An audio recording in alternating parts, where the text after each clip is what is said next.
It's Friday night. You've been waiting for this moment since Tuesday morning. You told yourself all week that once you got here, you were going to live. You were going to work on that passion project, go out with friends, or finally read that book sitting on your nightstand like a paper guilt trip. But now that you're actually here, you can't move. You are physically sitting on your couch, but your brain has left the building. You're staring at a streaming menu, scrolling past hundreds of options, and the idea of picking one movie feels like lifting a heavy weight. You're hungry, but the thought of deciding what to cook or even what to order makes you want to cry. You aren't just tired.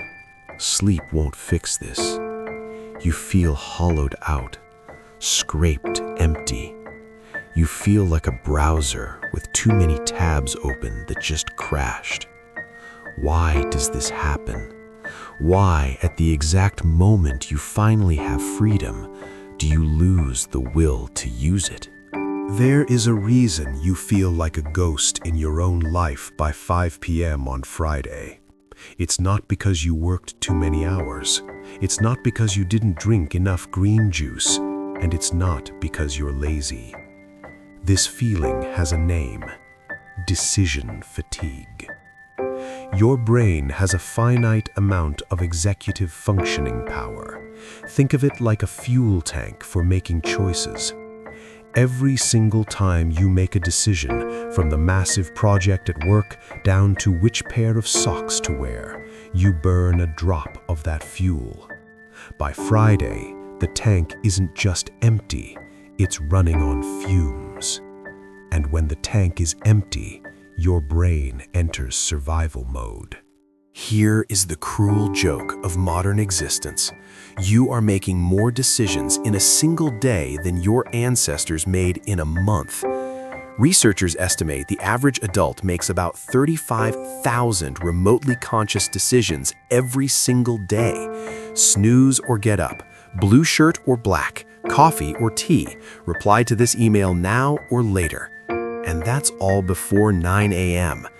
Most of these feel invisible. You don't notice them, but your brain does.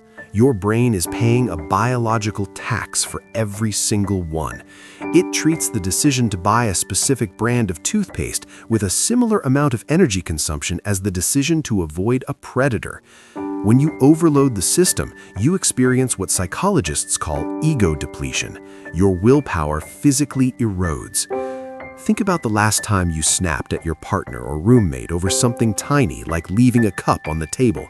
Was it really about the cup, or was it because that cup represented one more thing you had to process when your processor was already fried? It gets worse. We don't just have too many choices, we have an obsession with making the perfect choice. We live in the era of optimization. We don't just want lunch, we want the most macronutrient-efficient lunch. We don't just want a vacuum cleaner, we read 400 reviews to find the best vacuum cleaner. This creates a secondary layer of burnout called maximizing. If you are a maximizer, you are terrified that somewhere out there is a slightly better option than the one you picked. So you keep searching, you keep comparing. Here's the problem. The energy you spend trying to optimize your life is the exact energy you need to actually enjoy your life. Have you ever spent 45 minutes looking for the perfect movie to watch, only to realize you're now too tired to watch anything? You spent your relaxation budget on the selection process. You optimized yourself into misery. When decision fatigue sets in, you probably don't recognize it. You probably label yourself with harsh words. Procrastination. You think you're lazy. In reality, your brain is refusing to make the decision of where to start. Impulsivity. Ever notice that you usually break your diet at night? That's not a lack of character, that's decision fatigue. By 8 p.m., your willpower battery is dead, and your brain defaults to the path of least resistance: sugar, salt, and dopamine. Avoidance. You stop texting friends back. Not because you don't like them, but because formulating a reply requires a micro-decision on tone and timing, and you just can't. Does this sound familiar? Do you feel like your personality changes between Monday morning and Friday night? That's not a mood swing. That's a fuel shortage. So, how do we stop the leak? How do we reclaim our weekends from the zombie state? We have to go on a decision diet. For the next 7 days, I want you to try something uncomfortable. We are going to automate the trivial to save energy for the essential. Rule 1. The same boring morning. Barack Obama and Steve Jobs became famous for wearing the same clothes every day. Why? To save the decision fuel. For 1 week, eat the exact same breakfast and wear a uniform. Do not decide what to wear in the morning. Decide it the night before or just repeat what works. Reclaim that morning energy. Rule 2. The good enough standard. Stop maximizing. If you need to buy something under $50, give yourself a 5-minute time limit. Pick the first one with 4 stars, buy it, move on. The mental energy you save is worth more than the $2 you might save by researching for another hour.